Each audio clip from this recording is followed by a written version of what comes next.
Welcome back to the DFS Sweatshop, where I am your host, the DFS Jerusalem, and you can follow me on Twitter at DFS Jerusalem. Today, we're going to take a look back over last night, talk about what happened, and take a look forward to today's shorty, man. We got a 4-game short early joint. Then we've got 6 games. It's going to serve as our main. I believe that's at 7 o'clock. So not a lot on today's slates upcoming. So if you want to take a day off as we prepare for NFL to roll through, it makes sense. It's all good. Shout out to the homie Kurt Nickerson, first man in the spot. Good to see you, fam. And you do have the benefit of the actual DFS sweatshop, the VIP members, man. They are coming in here with me as well. So, it was a pretty decent night for me. It's still going on, actually. Justin Turner is up. It is in the top of the 8th inning. The Dodgers and the Arizona Diamondbacks are getting in right now. I think the Oakland game is still taking place. I just saw the homie hit another jack, and I wasn't even sure he was going to be playing. But he just hit another one. Talking about Mike Trout, and he got a triple to boot. So I had a really nice slate. I mean, it was going good. It was great. Like I was walking on sunshine at a certain point in the night because, of course, my favorite stack of the night was going ham. Was going turkey ham. I mean, it was crazy. So let's go ahead, man. We're gonna chop it up, talk about all of that, studs and duds, who is gang, everything. Let's check it out. First game on the first thing first. Let's talk about the Twitter poll that I throw out. Okay, and you're gonna notice a recurring theme with these Twitter polls, man. I'm telling you.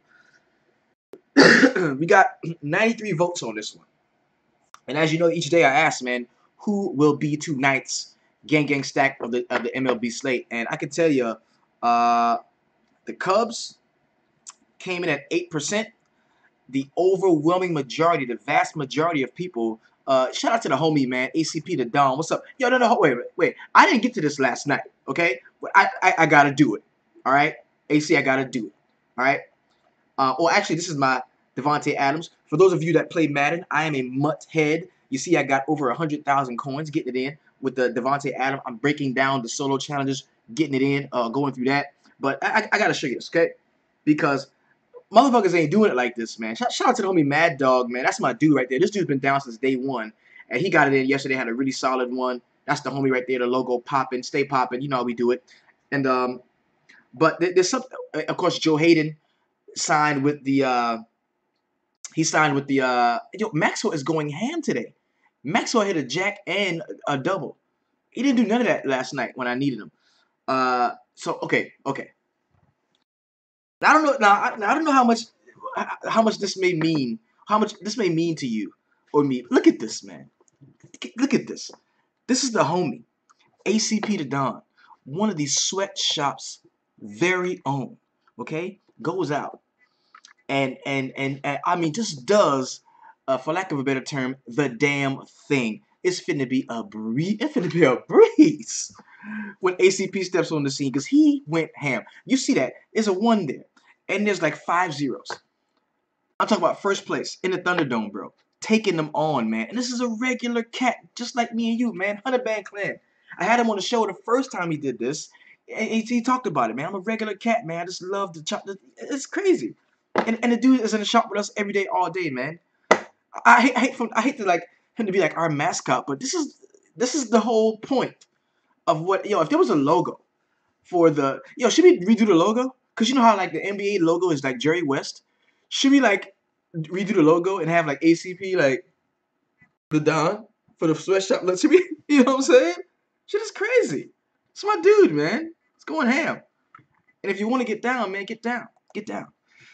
So that was about last night, man, but I couldn't get to it because it happened later on in the I got the word later on in the evening after I already taped yesterday's show. But pretty quick, man. Yo, funny shit. The homie Shannon Sharpe shot his shot. He shot his shot today. Now, if you don't know what shooting your shot is, it's when you see a chick and you say, you know what?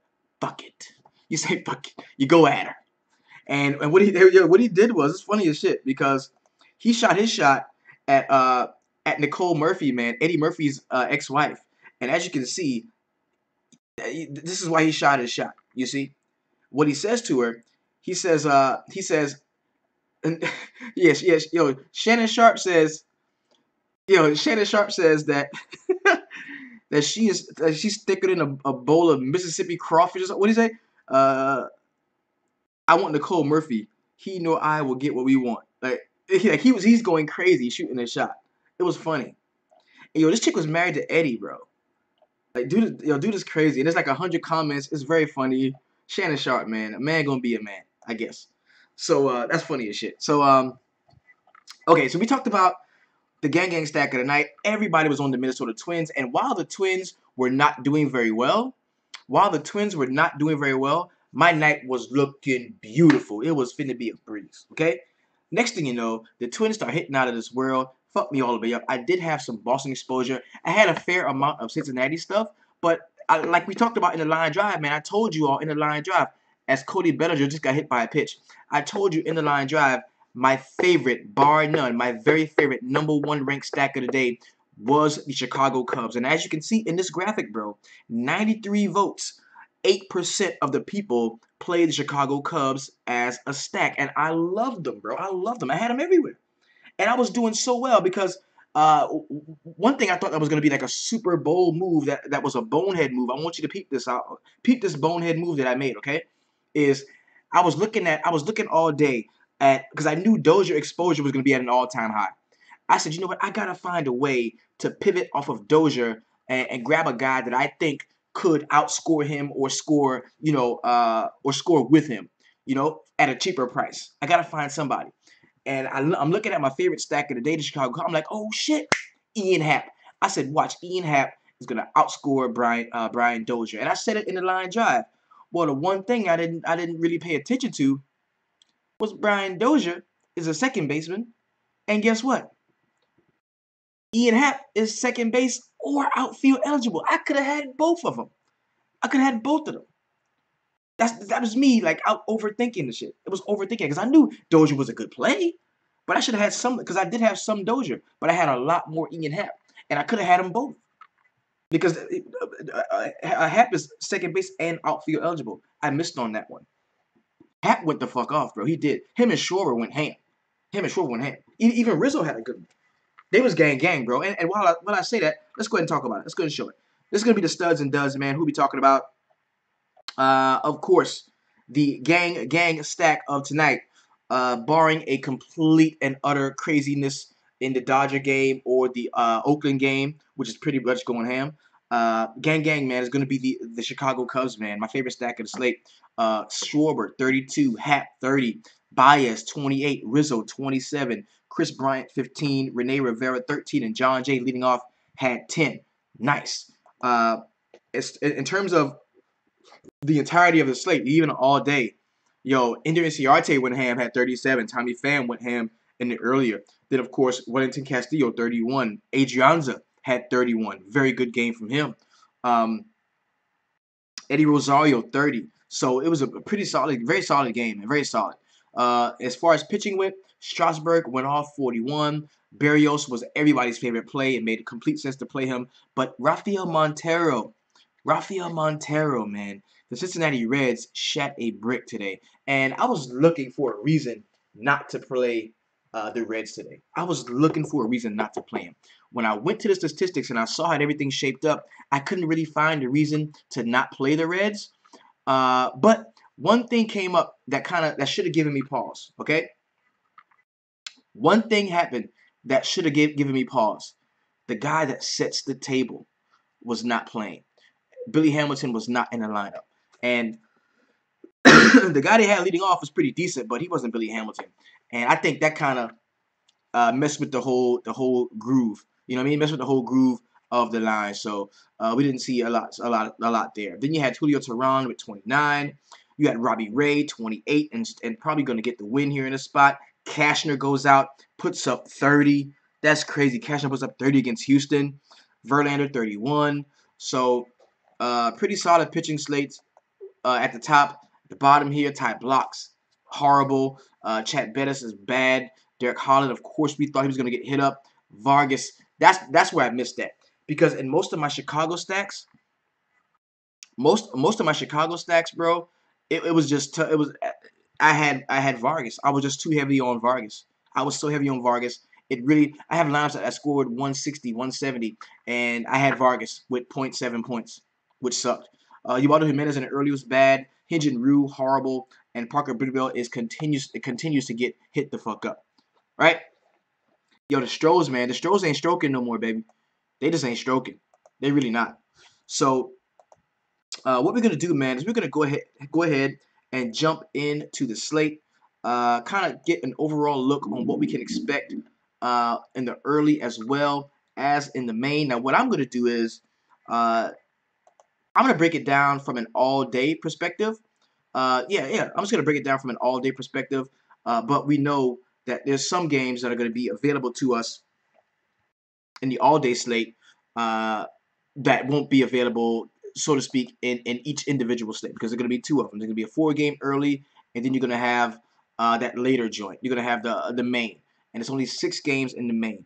So if you're looking to take a day off, this might be a good one because there's not a lot of games. It's easy for the Sharks to cover all of their bases because they do have the range of lineup, the range of motion in terms of grabbing a bunch of lineups. So if you want to take a day off, man, and hone in on some of your NFL research, because I'm going to be jumping into that in just a moment, man. We're really going to be going hard with that. I've got no issue with that, man. As a matter of fact, I can see myself, kind of scaling back my play in terms of MLB, not my coverage, not scaling back my coverage, but scaling back the actual volume of play because NFL is going to be cranking all the way up, all the way up. Yeah. Your single entries are a go. And when I'm saying all of that, I'm saying, I'm playing some single entries. I'm gonna play my single entries, and that's gonna be that for me. I'm not going ham. I'm not gonna go ham.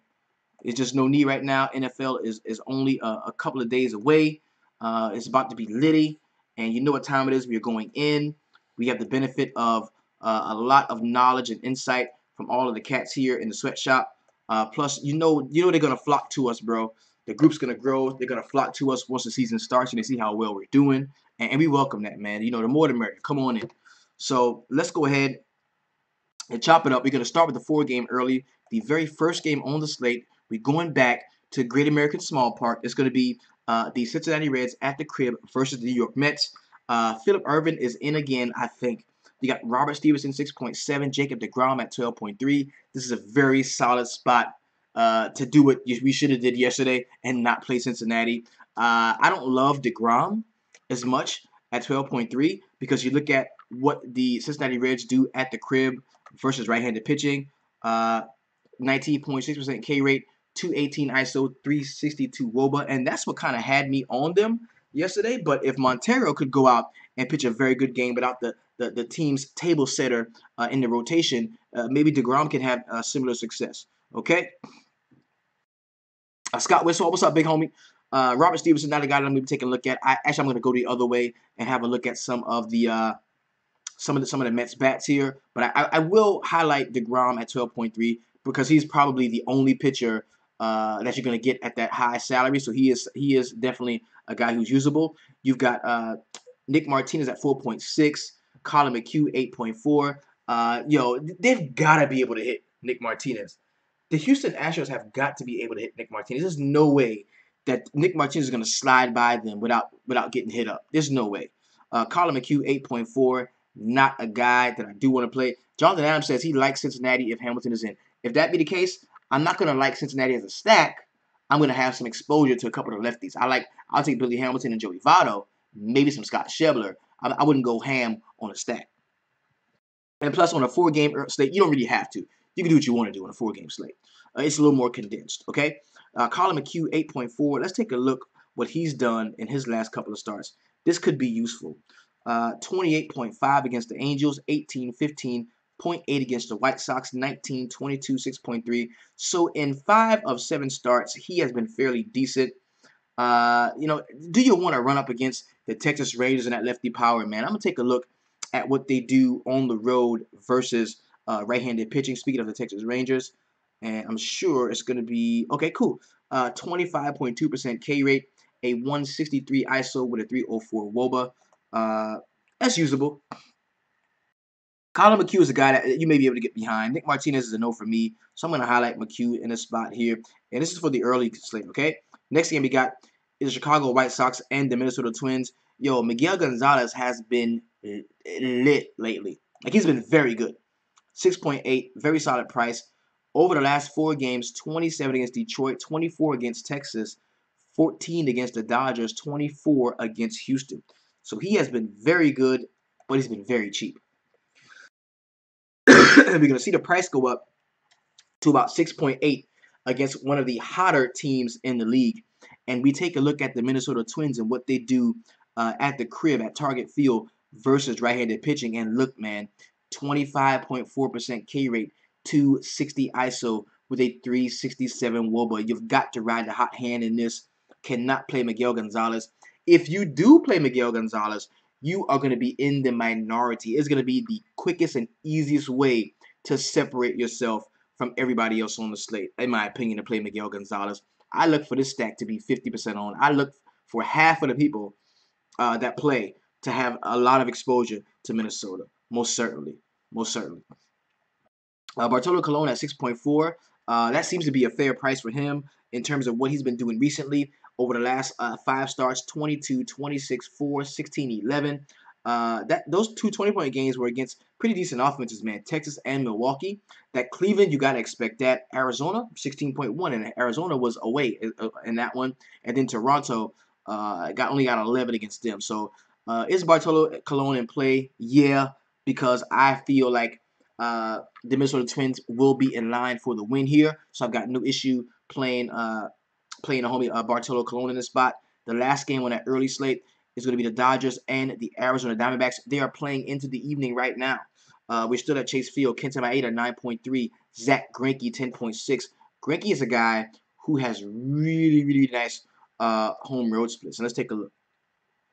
Home 18, home 32, home 20, away 12, away 32, home 27, away, home 30, home 29. So he's at home, he's playable.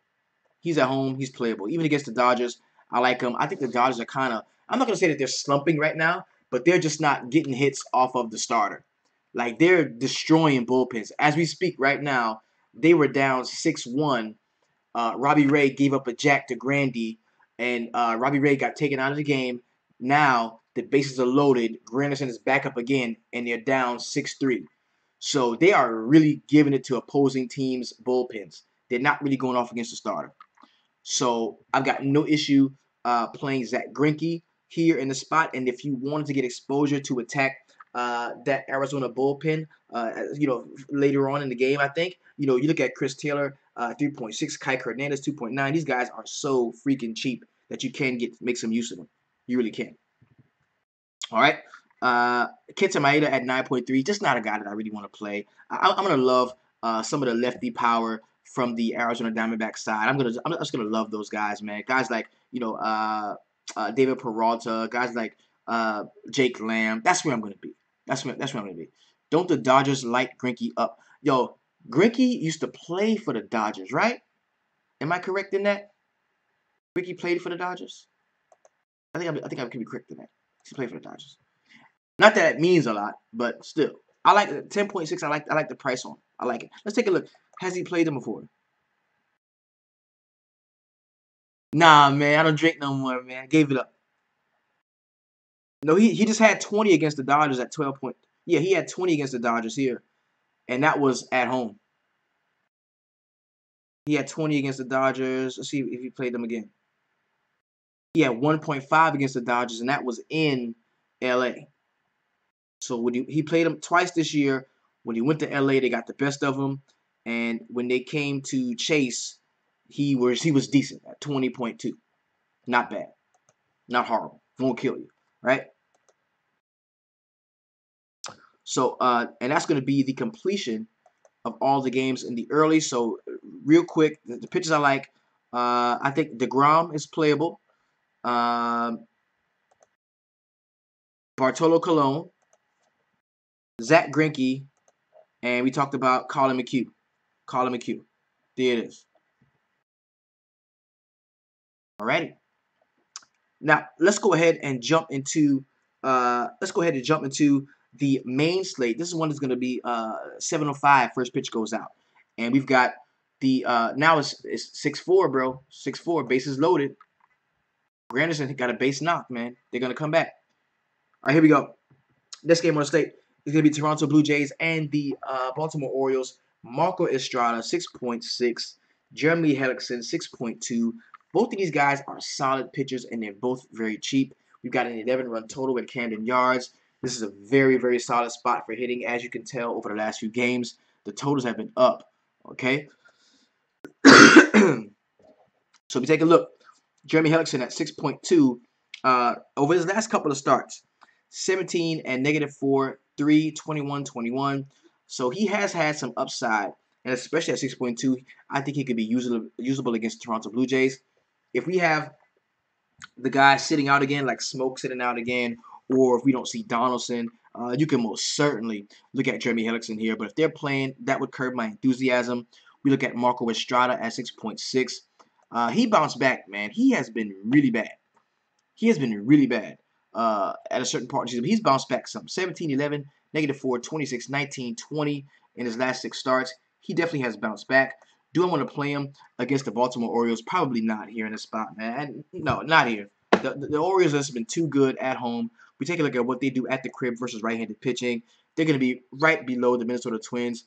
19.6% K rate, 256 ISO with a 379 WOBA. They are looking like one of the front runners for the gang stack of the night. So I'm definitely going to have some exposure there.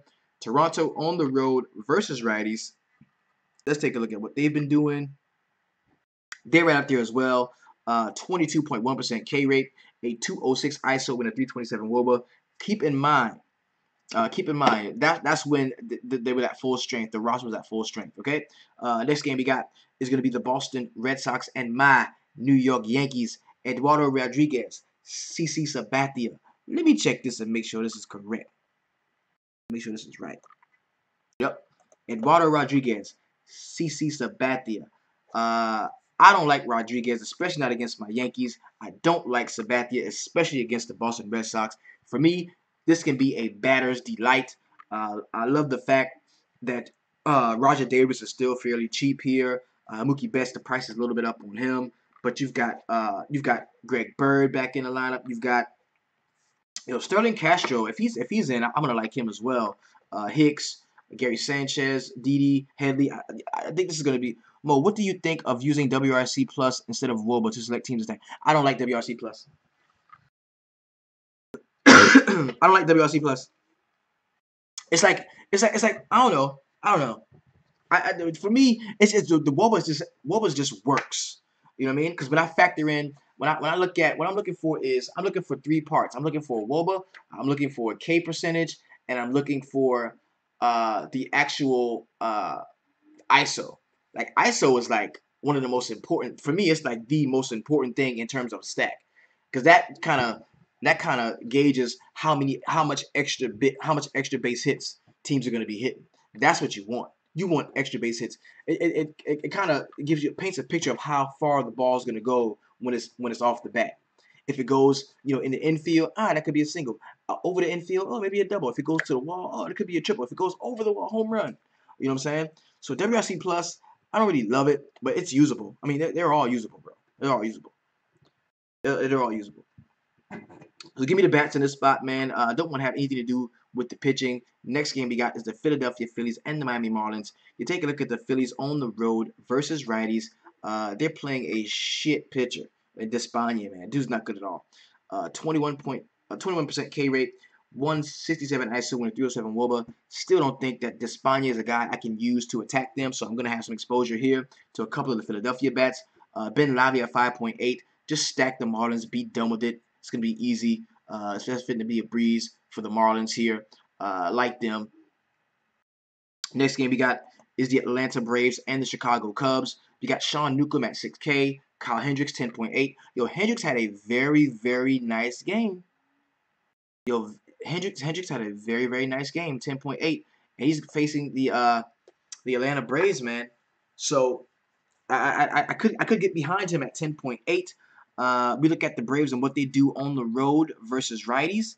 I don't think it's been super awesome for them lately. Let's take a look. 15.5% K rate. That kind of does curb my enthusiasm because they don't strike out a lot. 15.5% K rate, a 167 ISO, and a 317 WOBA. So maybe we're going to revisit Kyle Hendricks when we come back inside the line drive. Sean Newcomb at 6K. He is so cheap. I still don't want to play him. Not against the Cubs. Well, wait a minute. Because we are in Wrigley Field. And we've got 17-mile-per-hour wind coming back toward the infield. 17-mile-per-hour wind. That's a big deal. This could be a pitcher's duel, or just a low-scoring game. You know what I mean? This could be a low-scoring game. I'm gonna take exception to both of the pitchers here. We're gonna chop that up some more inside the line drive as we get closer to lineup lock. When we know what the actual weather conditions are gonna be, then we'll make a decision. Once the batting orders come out. Next game we got is the Washington Nationals and the Milwaukee Brewers. Zach Davies 8.5. Gio Gonzalez 11.9. Fuck yeah, give me some Gio Gonzalez. I love to play him here. You got the Milwaukee Brewers at the crib versus lefties. Let's take a look at what they've been able to do. Oh yeah. Now it's a very small sample size over the last month, okay? It's only 52 plate appearances, but the 26.9% K rate, the .082 ISO, and the 236 WOBA say that you can most assuredly play. The homie in this. And I'm gonna go back to July for this particular graphic. I'm gonna go back to the 1st of July just to see how much the numbers are gonna change in terms of the Milwaukee Brewers here. Okay, they're still right there, man. 133 plate appearances, 22.6% K rate, 100 ISO with a 273 WOBA. Yeah, man, they're not good. They're just not good right now. They're not great right now. I'm playing them. You can pretty much lock Gio in for me. That's real. Even though we're in Miller Park, you can pretty much lock Gio in for me. On the other side, you look at Zach Davies at 8.5. He has had some pretty decent starts. I don't know if he has had one recently. Yeah, the 31 against the Dodgers. 18-15 before that, -1 against Minnesota, 21-17, 31. Zach Davies was like, at one point during the season, Zach Davies was like the first guy. He was to win like 8 games or something. Like he was in a really good spot. So we look at the Nats here in Milwaukee, a very solid hitting environment. Trey Turner is going to be interesting to me. Zimmerman, of course, Anthony Rendon. So I don't think I want to play Zach Davies here. I'm going to get some exposure to Gio, and I'm going to end my pitching exploits in this game at that. I do like him, and yeah, that's it for me. Last game on the slate is going to be the St. Louis Cardinals and the San Francisco Giants. Michael Wacha, Madison Bumgarner. I think Mad Bum could be in play, definitely in the spot at 12.1. Michael Wacha is another guy that I am going to have some consideration in because, look at the park we're in, man. We're in AT&T Park, man. This is like the best pitching environment on the slate. So I'm going to look at Wacha. I'm going to look at Bumgarner. If I need, I'm going to have exposure to both of them, actually. If I just straight up need the salary savings to pay up, if I need a cheap SP2 to help me pay up for Gio Gonzalez, I can play Wacha. If I want to go 2 aces, I can play, Gio Bumgarner. You know what I'm saying? Or I can go Gio Wacha, right? So it's only 6 games. Ownership is going to matter. Not only individual ownership, but also stack ownership. So be aware of that. Like I said, man, if you want to chop it up with us, meet me inside of the line drive at 5. Of course, that's going to be at 5 p.m. Eastern Standard Time. If you want to know how to get in there, okay, what you do, you go to this website, www.dfssweatshop.com. That's where you will gain exclusive access inside the DFS Sweatshop Facebook VIP, where we chop up everything. We make dope lineups. We do the damn thing, man. This is a very awesome group, man. Very solid shit. Shout out to the homie, man. Shout out to the homie. Going through a time of bereavement, man. Much love to you, man. I hope everything's gonna be all right for you. So let's get it in, man. If you're on DraftKings, keep it 200. If you're on FanDuel, keep it 250. You are rocking with the best. We keep it real. We keep it honest, and we always keep it 300. Peace.